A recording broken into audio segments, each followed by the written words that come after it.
হ্যাঁ, এই সেই ভাইরাল ডালপুরি। ডালপুরি আর আলুর দম।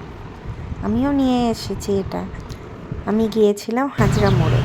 হাজরা মোড়ে এই সেই বিখ্যাত ডালপুরি দাদা এবং ভাইরাল ডালপুরি দাদা। হ্যাঁ, তার কাছ থেকে আমি সুন্দর করে ডালপুরি 10টা ডালপুরি নিয়েছিলাম আর সাথে আলুর দম নিয়েছিলাম। সয়াবিনও আছে পাশে, আমি সয়াবিনও নিয়েছি। তো এটা নিয়ে আমি লঙ্কা দিও, বাড়িতে নিয়ে চলে এলাম, দেখলাম যে কেমন লাগে। আচ্ছা, বৃষ্টির লিক দিন করবে না তো? সুন্দরভাবে বাড়িতে আরাম করে বসে খেলাম, আর সাথে এত টেস্ট।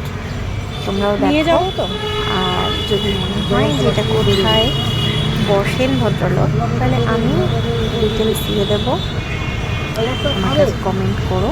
যদি কেউ জানতে চাও আমি জানিয়ে দেবো।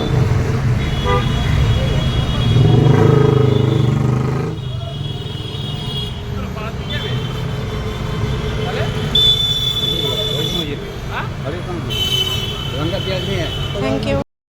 ডালপুরি নেওয়া হয়ে গেল। এবার হাঁটতে হাঁটতে চলছি, বাস ধরবো। বাসে করেই এসেছিলাম, আবার বাসে করে যাব। তো যাচ্ছি, বাকিটা গিয়ে দেখাচ্ছি বাড়ি গিয়ে।